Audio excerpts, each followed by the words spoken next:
cannot see you as you are unless you take over. Take over. Jesus, take over. Take over. Take over.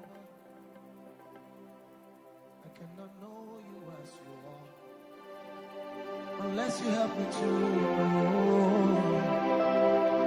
I cannot see you as you are. Duni marana mezile kama Yelile koma Niyazamine kona nile mama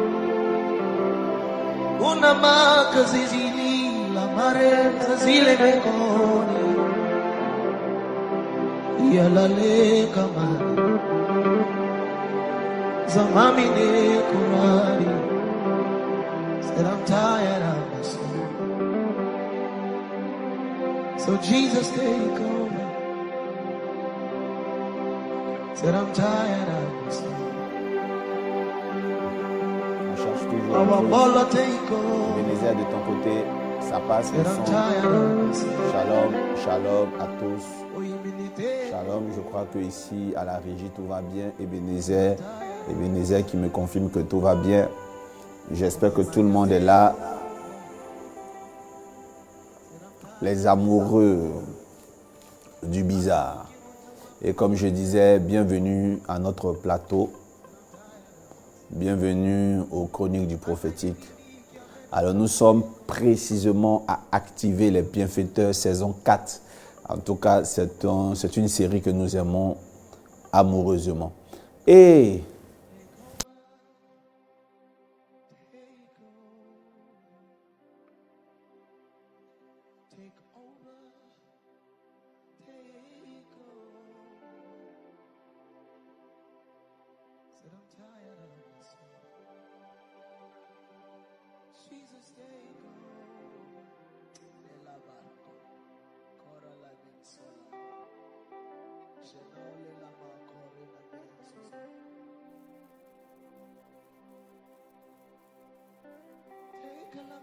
Il y a celui qui lit pour vous enseigner et il y a celui qui écoute pour vous parler. Voilà la nuance entre le prophète et un docteur ou un pasteur. Ce que nous croyons comme étant de l'exagération de la nouvelle génération, ce que les gens croient être de la dérive n'est peut-être pas de la dérive, mais de la méconnaissance du prophétique. Et je m'explique. Depuis les années 80 et 90, nous avons tous grandi dans des églises cartésiennes ou dans des églises traditionnelles ou dans des églises anciennes. Je prends le cas même de l'église catholique. Jamais au moyen séminaire ou au grand séminaire il est sorti un prophète. Non. On sait qu'il y a des exorcistes, les abbés, les curés, les évêques. Prenons l'église baptiste œuvre mission n'a jamais consacré un prophète. Non. L'église Assemblée de Dieu a toujours formé des pasteurs. Donc nous n'avons pas été habitués à voir le prophétique. Nous ne connaissons pas le prophétique. Nous sommes méconnaissants du prophétique. Et quand nous regardons dans le background de l'église, nous ne voyons pas la base des prophètes. Nous avons un background un peu, non pas erroné, mais incomplet. Donc aujourd'hui, nous voyons le Seigneur qui est en train de susciter des prophètes et il y a la panique. Les gens ne connaissent pas le prophétique. Les gens ne savent pas ce que c'est que le prophétique. Donc ils ignorent les actions prophétiques. Ils ignorent que les prophètes sont les mystiques de l'église. Et il était important que je recadre cela durant ces jours. shalom, shalom, shalom. Bienvenue, bon retour ici sur le plateau d'Activer les bienfaiteurs saison 4. Le mystère de la rosée. Je vais faire la conclusion et nous allons entrer dans le mystère des puits et des d'autres eaux de source. Nous allons dans Deutéronome 33, j'ai ma Bible, Deutéronome 33 à partir du verset 13. Ok, 33, le verset 13. Le Deutéronome 33 parle des bénédictions prophétiques de Moïse. Amen. La bénédiction prophétique de Moïse où il y a les prophéties sur chaque tribu, n'est-ce pas? Et nous voyons un peu dans chaque tribu ce qui a été dit. Quelles sont les bénédictions qui ont été prononcées? Je vous donne par exemple un exemple simple. Au verset 17, on dit... non, pas au verset 17. On va commencer à partir du verset 8. Que Ruben vive et qu'il ne meure point. par exemple. Et que ces hommes soient nombreux. Au verset 9, il est prophétisé sur Lévi. Lévi dit de son père et de sa mère, je ne les ai point vus. Il ne distingue point ses frères, il ne connaît point ses enfants, car il observe ta parole et il garde ton alliance. Vous voyez? Donc un Lévite, c'est quelqu'un qui n'a pas du temps pour sa famille, malgré lui-même. On dit, il enseigne tes ordonnances à Jacob et ta loi à Israël. Ils mettent l'encens sous tes narines et l'holocauste. Donc, dans ces prophéties-là, bénédiction prophétique, Moïse donne un peu l'esprit, les caractères de chaque famille d'Israël. Maintenant, lorsque nous arrivons au verset 12, c'est une prophétie sur Benjamin. On dit, sur Benjamin, il dit, c'est le bien-aimé de l'Éternel. Il habitera en sécurité auprès de lui.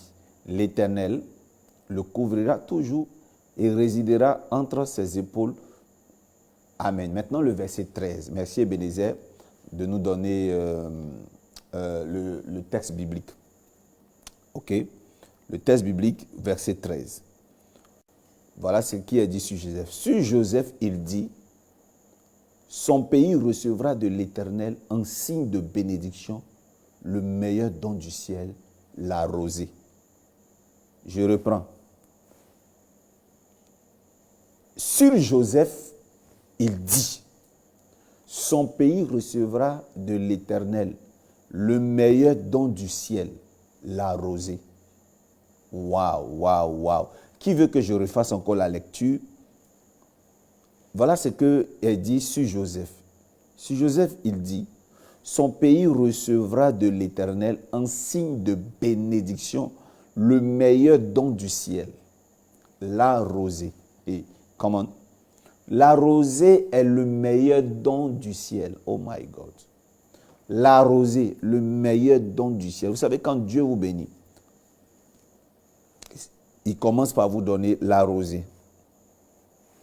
Il vous donne un secret, la rosée. Et maintenant, voici la suite. Les meilleures eaux qui sont en bas. Ça, c'est le verset 13. Les meilleures eaux qui sont en bas. Donc, lorsque dans le clavier, on a la rosée. Ça, c'est l'eau qui est meilleure, qui vient du ciel. Et ce n'est pas moi qui dis, mais c'est la parole de Dieu qui dit que la rosée là, c'est le meilleur don du ciel. Comment? La rosée là est une facilitatrice de bénédiction. La rosée peut être utilisée dans les actions prophétiques pour stimuler la faveur. La rosée. Come on. Yes. Almighty breathing. Et à côté de ça, il dit les meilleures eaux d'en bas. Alors, je tiens à attirer votre attention que le prophète Dolski, là, il n'enseigne pas des choses dont il n'a pas les sources bibliques. Dans le monde de la divination, des prophéties et autres, il y a plusieurs sources. Et pour reconnaître une chose, une action prophétique, une chose qui a un caractère divinatoire, qui n'est pas de Dieu, c'est qu'elle n'a même pas, on ne peut pas la placer dans un contexte hébraïque et biblique. Et voilà un peu la chance que vous avez d'être là en ce moment en train de regarder ce direct. Alors, je vais ouvrir une parenthèse pour vous expliquer dans quoi nous sommes. Les personnes qui tombent sur ce genre de direct, pour ne pas dire le direct que vous êtes en train de suivre, sont des personnes d'excellence. Vous allez remarquer que sur Internet, il y a plusieurs menus. Chez nous, en Côte d'Ivoire, il y a les comédiens, des humoristes, on a des pseudo-humoristes, et puis on a les égéries de produits de beauté, il y a toutes sortes, il y a la musique, et il y a la politique. Maintenant, dans le milieu chrétien, il y a un peu de tout. Il y a des prédications, il y a des prédicateurs, mais en tout cas, une chose que je sais, la qualité de ce qui est divulgué ici dans ce direct est vraiment réservée aux personnes illuminés. Je vais dire quelque chose d'un peu fort, mais ici, c'est les personnes très intelligentes et très posées qui suivent ce genre de direct. Parce qu'il y a de contenu, il y a quelque chose, il y a du cru, comme un bon céphage. Il y a quelque chose de très, très excellent ici. Alors, je sais bien qui est de l'autre côté de l'ordinateur. C'est forcément des grands, des futurs rois, des personnes d'excellence, des ministres, des députés. Et il y a, même quand on est étudiant, les personnes qui suivent mes directs sont des prédestinés à la royauté. Donc là, c'est le menu des rois, le menu des reines. Voilà pourquoi, sache que si tu es attiré et assoiffé par de tels enseignements, c'est un auto-compliment pour toi-même. C'est-à-dire, le fait que tu te retrouves à aimer, être amoureux de ce genre d'enseignement, cela voudrait dire que tu n'es pas une personne simple. Parce que au travers de ce message, les détails comptent. C'est comme regarder un film suspense, un film policier, les détails comptent. Okay? C'est comme si tu regardais William, hein? Willem, le français, l'africano-français qui fait des petites capsules de films. Les détails comptent. Donc, vous regardez, vous comprenez ce que vous êtes des personnes très illuminées. Je vous classe parmi les surdoués. Franchement, et je ne dirais même pas que c'est un compliment, ça va de soi, que de pouvoir être à l'aise en face de tels enseignements quand vous les entendez, quand vous les recevez. Alors, chapeau à vous. Asseyez-vous très bien. Si vous êtes avec quelqu'un à qui vous partagez la vidéo qui n'aime pas, vous savez déjà à peu près dans quel égrégore cette personne se trouve, dans quel cercle de famille classer cette personne. Il n'y a que des personnes qui, vous savez, vous me comprenez, vous suivez mon regard. Ne courez pas après quelqu'un. Ne vous battez pas pour faire aimer ce que vous êtes en train d'atteindre. Ce sont des menus réservés. Ce n'est pas réservé à tout le monde. Le Seigneur disait à ses apôtres que ce que je donne là, je parle en parabole pour ne même pas que tout le monde comprenne. Il dit, c'est afin que, en m'entendant, me comprenant, ils se convertissent. Voilà pourquoi je parle en parabole. Donc, vous voyez que Dieu, quand il déploie son menu, il ne veut pas que tout le monde comprenne. Et je me rappelle une fois, quelqu'un me disait, je ne sais pas si c'est mon épouse, mais ou quelqu'un du service de communication qui me disait, papa, de temps en temps, il faut diluer un peu, il faut doser. Je ne sais plus, quelqu'un avait un peu, je ne sais pas si c'est la pitié, papa, il faut doser, je ne sais pas comment je vais dire. C'était pour dire que, c'était un peu comme pour m'attirer à prêcher, un peu comme tout le monde. Et je disais que non, laisse-moi insister dans mon style. Parce que ce que je fais recrute. Voilà, ça recrute, ça auto-recrute des personnes qui correspondent à ce que j'enseigne. Parce que sur Facebook, il y a tout. Même il y a des fous qui parlent et puis ils ont du public. Il y a excusez-moi, tout. Hein, il y a le cycle et ils ont du public. Il y a des guignols, ils ont du public. Donc, comprenez que chacun a un goût sur les réseaux sociaux. Et donc, si tu es attaché à ce que j'enseigne, c'est que tu es vraiment et tu corresponds à ce que je suis en train de dire. Félicitations. Aujourd'hui, nous sommes en train de parler des mystères de la nature. Le rôle de cette nature dans la marche d'un chrétien. Une histoire que plusieurs personnes ignoraient. Des détails qui passaient inaperçus dans la vie de plusieurs chrétiens. Ce qui créait une vie de retard dans la vie de beaucoup de chrétiens parce qu'ils n'étaient pas exaucés ou facilement exaucés. Alors ce que je vous enseigne, ce sont des facilitateurs. C'est comme un dopage ou des compléments alimentaires. Vous voyez, il y a la nourriture qui est là, mais malgré que c'est là, on donne des compléments. Ou on peut avoir même de la nourriture et mal se nourrir et avoir des déformations physiques au niveau de la santé et autres. On a besoin d'un diététicien pour nous aider à agencer chaque nourriture dans nos assiettes pour avoir une très bonne santé. Alors, vous êtes bien installés, asseyez-vous, invitez qui vous pouvez, revenez pour qu'on puisse parler. Alors, dans Deutéronome 33, le verset 13, une chose attire mon attention. La Bible dit quoi dans le verset 13? Sur Joseph, il dit, son pays recevra de l'Éternel en signe de bénédiction le meilleur don du ciel, la rosée. Le meilleur don du ciel, la rosée. Alors quand j'ai entendu le meilleur don du ciel, c'est la rosée, et j'ai fait le rapprochement avec tous les autres textes bibliques où le Seigneur dit, je te donne la rosée, je te donne la rosée, la graisse de la terre. Je commence à réfléchir, je dis bien. Toutefois que Dieu a donné à l'humanité quelque chose, c'était pour le sauver. Il a donné son Fils unique, il a été bien. Alors donc quand Dieu te bénit, donc bénédicere, dire une bénédiction, il te donne quelque chose. Vous savez, lorsque ton Père te bénit, tu commences à ressentir l'excellence dans sa bénédiction quand il t'offre quelque chose. Parce que généralement, l'offrande, les dons quittent du bas vers le haut. Mais à un moment donné, quand le Père lui-même te fait un don, il faut comprendre que le don est sacré. C'est pour ça que tu verras une femme avoir un pendentif, un collier, qu'elle chérit parce que celui a été donné par sa mère. Et elle, à son tour, quand elle est vieille, elle commence à vieillir, elle le donne à sa fille et ça se répand de génération en génération. Le Seigneur donne une bénédiction, c'est la rosée. Mais avec quoi peut-on acheter avec quoi peut-on... Qu'est-ce qu'on peut acheter avec la rosée? Qu'est-ce qu'on peut acheter avec la rosée? Même du temps de Joseph, je te donne la rosée. Qu'est-ce qu'on peut acheter avec la rosée? Peu importe la quantité de la rosée. Qu'est-ce que tu peux t'offrir de matériel?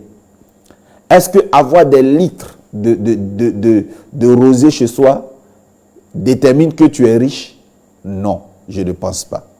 Mais pourtant, dans la bénédiction prophétique de Moïse, il dit, la meilleure bénédiction qu'il donne à Joseph, là, c'est la rosée.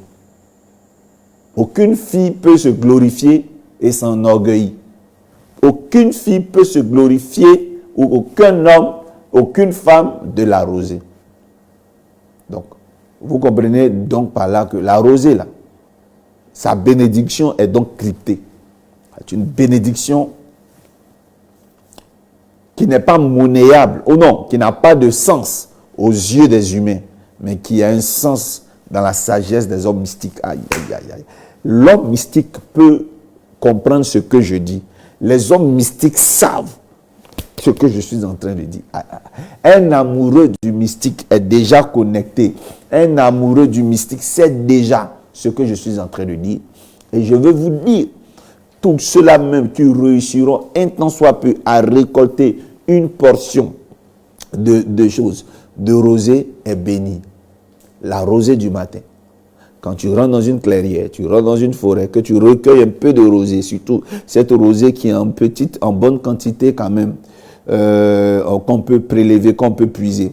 Cette rosée-là qui se retrouve sur de grosses pétales, de grosses feuilles dans la forêt, vous n'imaginez pas le nombre de miracles que ça peut créer. Alors, je veux parler à une personne qui m'écoute. Je ne te donne pas ces enseignements pour que ce soit ou demain, tu le fasses forcément. Je te donne ces enseignements pour toute ta vie, que tu le retransmettes à des enfants, à tes petits-enfants. C'est pour ça que je veux dire que tu peux être en France où il n'y a pas de rosée, où il n'y a pas d'eau de pluie. J'ai plein de fils spirituels qui sont en France, là-bas, en campagne, qui ont accès aux eaux de pluie, mais ce n'est pas tout le monde. Aux États-Unis, tout le monde n'a pas accès à l'eau de pluie. Tu es un peu frustré dans ta base parce que tu ne pourras pas exercer ou tester ce que le prophète a dit. Ne t'inquiète pas. La connaissance est une richesse. Si tu n'as pas l'eau de source, si tu n'as pas l'eau de rosée, c'est pas grave. Mais cette connaissance-là peut sauver d'autres personnes. Et un jour, tu te retrouveras dans une zone où il y a de la rosée en bonne quantité. Tu verras, tu te souviendras que je t'ai donné un très bon enseignement. Et puis, il y a le thème, cette terminologie, des eaux, on dit des meilleures eaux d'en bas. Amen. Il dit les meilleures eaux qui sont en bas. Après t'avoir donné pour bénédiction la rosée, il te donne les meilleures eaux qui sont en bas. Alors donc cela vient confirmer l'enseignement que je donne depuis. J'ai dit que sur terre, toutes les eaux ne sont pas meilleures pour faire des prières. L'eau du robinet n'est pas meilleure pour faire des prières. J'insisterai sur ça. L'eau de piscine, les piscines que vous voyez là, prendre cette eau-là, faire une prière, ça peut arriver. Hein, tu es pressé, tu puisses de l'eau de piscine, tu fais ça que tu as béni. L'eau de piscine, la piscine moderne, pas les piscines citernes d'avant où l'ange de l'Éternel descendait de temps en temps. Non, je ne parle pas de ça. Mais l'eau de piscine avec le produit, comment, je ne sais pas comment on appelle ce produit-là. Quoi? Voilà, le chlore. Donc, voilà, c'est vraiment, ça ne fait pas partie des meilleures eaux. Comment?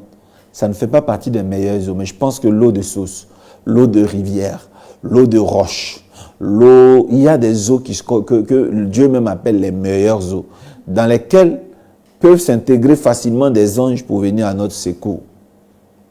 Et donc, l'homme de Dieu, Dolski Joresoro, vous aide à décrypter la parole de Dieu. Ce n'est pas tous les jours qu'on entend ça. Pas forcément tous les jours. Vous savez pourquoi je parle comme ça? Ce n'est pas pour être prétentieux, mais je suis aussi un chrétien avant d'être un homme de Dieu, un simple fidèle, un simple paroissien. Je me dis que ce sont des enseignements, si je les avais entendus il y a des années de cela, aujourd'hui ma vie ne serait pas pareille. Je vous dis la vérité. Au moment où je me convertissais en tout début, c'est quand j'ai rencontré ma première mère spirituelle, Père à son âme, que j'ai entendu des choses extraordinaires et puis ma vie va commencer à prendre une allure de gloire. Donc, je voulais que nous sortions de la religiosité et que nous comprenions qu'il y a des secrets sur terre que la nature met à notre disposition afin que notre vie ne soit plus jamais la même. Maintenant, je veux parler des puits. Je suis dans le dernier virage de cette émission qui se termine, je crois, après-demain. Demain, nous allons commencer très tôt à 20h, peut-être en 30 minutes, j'ai fini, parce qu'à 21h, j'ai une autre conférence. Maintenant, ceux qui veulent vraiment prendre toute l'onction, mais en direct, vous devez vous connecter très rapidement. C'est très important et faites l'effort de suivre en direct. Ça, faites l'effort, c'est tous les soirs à 20h, faites tout pour être là. Je vais parler de l'eau de puits. Lorsque vous regardez dans la parole de Dieu, il y a des miracles qui se sont passés au bord du puits. Lorsque Isaac était en âge de se marier, son père Abraham a envoyé son serviteur pour aller choisir sa femme qu'il a trouvée au bord du puits. Je connais une histoire dans la parole de Dieu où une femme estimait qu'elle n'avait pas pu donner une postérité et son mari était mort. Elle s'est déguisée pour aller se mettre au bord du puits, espérant que le père de son défunt mari passe. Vous voyez, plusieurs choses se sont passées, histoires se sont passées au bord du puits. Nous voyons l'histoire de la Samaritaine. La Samaritaine, dans la parole de Dieu, était une femme au bord du puits. Lorsque nous voyons Élie, quand nous retournons un peu dans le passé, quand il est rentré dans la ville, la femme dans la vie de qui il y avait eu un miracle, la Bible déclare qu'elle était au bord du puits. Elle puisait de l'eau du moins au puits et elle ramassait du bois. Et donc ce que j'aimerais vous dire, l'onction du mariage, il y en a dans un puits. Mais en même temps, comparé à plusieurs textes bibliques, nous voyons aussi qu'on peut utiliser l'eau de puits pour faire tomber nos ennemis dans un guet-apens, dans un piège. Vous savez, les meilleurs retours à l'envoyeur se font avec l'eau de puits. Les meilleures proclamations guerrières de combat se font avec l'eau de puits. Et je vais revenir dessus dans l'introduction pour la prochaine étape. Bien-aimés, croyez-moi, je vous dis la vérité, l'eau de puits est une eau facilitatrice de rencontres amoureuses. Oh my God. Qu'est-ce que j'ai commencé à dire? L'eau de puits est très bien pour enlever ce qu'on appelle la poisse sur des personnes. L'eau de puits aide à retirer la poisse quand quelqu'un est très poisseux. Et je vous explique ce que j'entends par poisseux. J'entends par poisseux un homme. Tu as été très brillant, très excellent à l'école. Tu as eu tous tes diplômes. Mais obtenir du travail, c'est difficile.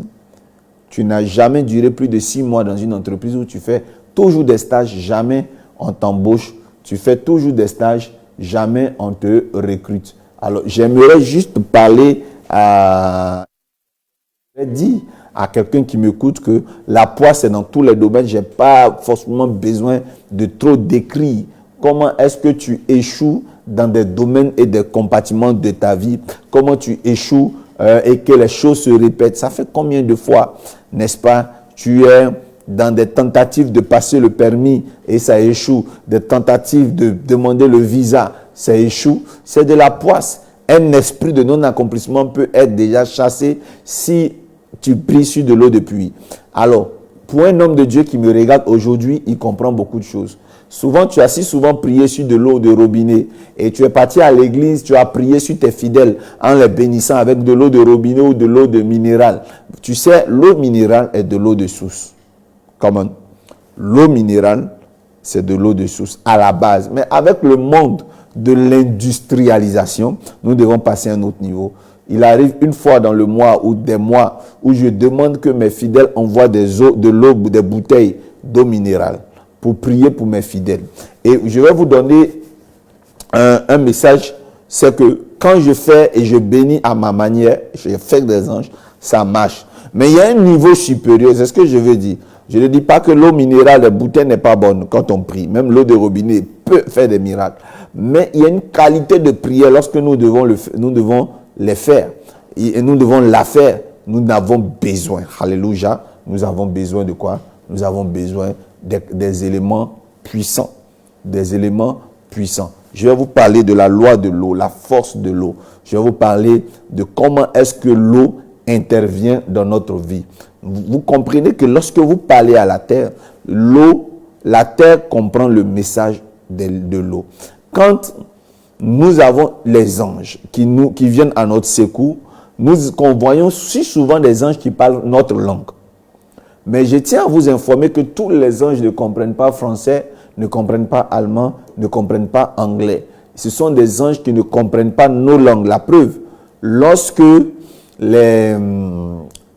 comment on appelle ça? Lorsque il y a eu un moment où le Seigneur a dit, empêchons maintenant l'homme quand il parle notre langage. Amen. Nous voyons aussi à la tour de Babel, quand les hommes étaient en train de devenir puissants, Dieu a dispersé leur langue parce qu'il y avait une langue d'origine. Et quand nous parlons de parler en langue, il est dit quelque part par l'apôtre Paul que c'est la langue, c'est dire des mystères. Et c'est une langue que les anges comprennent. Vous comprenez? Donc les anges là, ils ont une langue, ils ont un langage que nous, les hommes, ne comprenons pas. Nous aussi, nous avons un langage que tous les anges ne comprennent pas. Alors souvent, si vous voulez que les anges interviennent très vite, il y a un interprète entre nous et les anges, c'est l'eau. L'eau là, quand tu parles en français, que tu verses l'eau, l'eau est un traducteur. Vous savez, il y a de nouvelles applications dans des téléphones.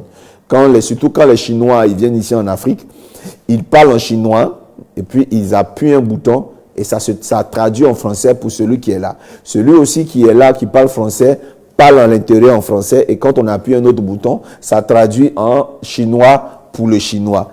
L'eau joue ce rôle-là. C'est une technologie. L'eau est vraiment la technologie de laquelle s'est inspiré vraiment ce genre de logiciel.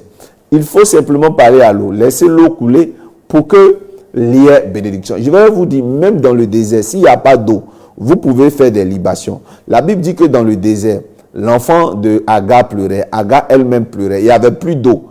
Pourquoi est-ce que Dieu a agi? Parce que les larmes là, ont touché le sol. Est-ce que vous savez qu'il y a des gens qui ont été maudits parce que tout simplement, ils ont fait du mal à leur mère, du mal à leur père, du mal à des personnes qui ont pleuré jusqu'à ce que leurs larmes tombent au sol. Je vais parler à un jeune. Non, ne laisse jamais les larmes d'une personne qui a mal contre toi. Ne laisse jamais ces larmes toucher le sol. Parce que nous avons en nous de l'eau naturelle. Ça fait partie des meilleures eaux. Et demain, je vais venir dessus. Je ne voulais pas toucher ça aujourd'hui, mais demain, j'arrive dessus. Comment la salive, l'eau, n'est-ce pas, maudisse. Comment par l'urine, on atteint des vies. Alors, bien aimé, je viens ici vous donner des informations qui sont accompagnées d'instructions. Mais c'est surtout des informations. Ne dites pas non, moi là où je suis, il n'y a pas d'eau, depuis, il n'y a pas de rosée. Non. Le but de activer le bienfaiteur saison 4, là, c'est d'abord de vous donner un bagage spirituel, un bagage intellectuel-spirituel, n'est-ce pas? Je suis venu vous donner, je suis venu vous donner quelque chose de fort pour vous permettre de vous développer, pour vous permettre d'évoluer, pour vous permettre d'être autonome spirituellement. Vous gagnez plus à être autonome spirituellement. Mes fils spirituels, je parle de mes fils que j'ai formés. Depuis un certain temps, je ne parle pas des nouveaux. Les nouveaux auront le temps de comprendre cela. Mes fils, en tout cas, quand quelqu'un est vraiment mon fils, on le reconnaît par une chose. Il est assis spirituellement. Il appelle moins pour des problèmes, il appelle plus pour faire des offrandes, pour bénir Dieu. Il appelle plus pour rendre des témoignages. Parce que je les ai équipés, tellement équipés de connaissances qu'ils peuvent se passer de moi. Et ça, c'est vraiment mon but sur terre. Je veux qu'on se passe de moi. Je veux, tiens, le prophète, Dadi Mystique avait dit que si on est dans telle situation, on prend l'eau, on met du sel, je fais ça, je fais ceci. 2 jours là, je prends des grossesses, mais ça passe.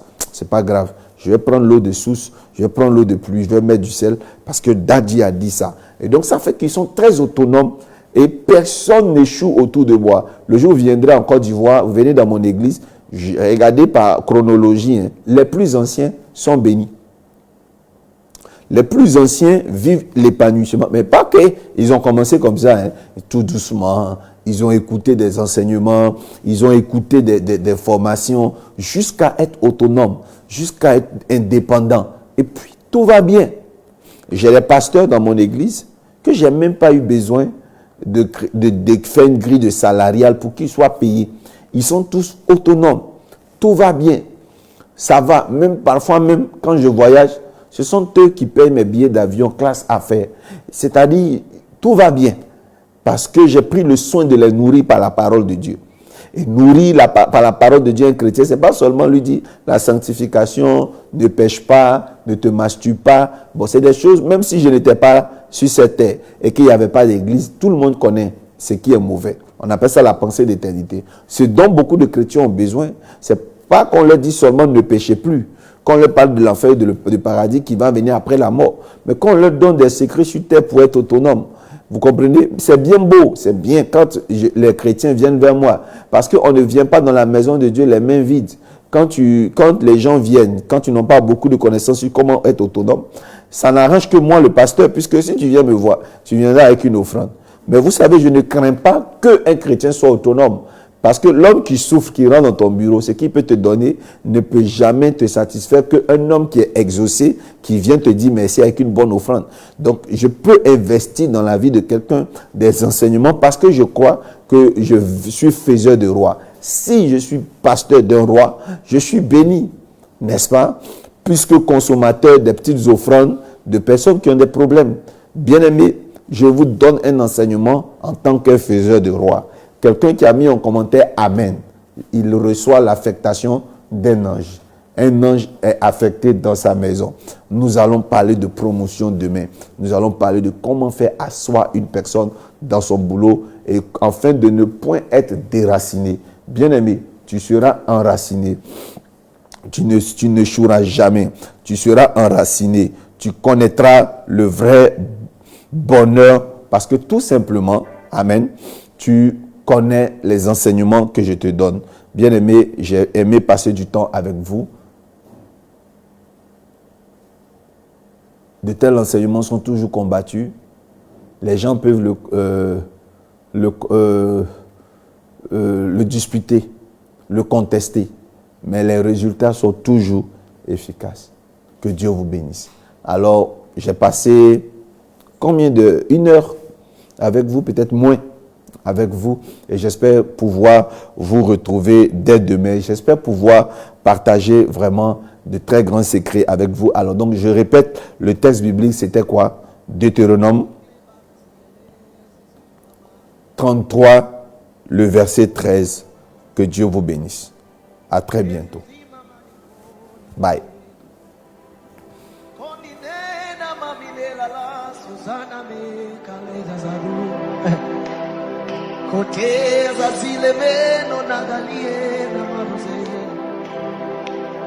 I cannot know you by myself. Holy Spirit, take over. I cannot go deeper by myself. Except you help me go. Konkiele mama sango, etele mama roke zaze. kule meni za zabaro na namine kate unananela lazaza kozina mamine mirako yena kolamani nazazo emanjote kama take over, take over, take over, Jesus take over. I cannot know you by myself. Holy Spirit take over. Cannot see you by myself. Unless you take over. Take over. Jesus take over. Take over. Jesus take over. Cannot see you by myself.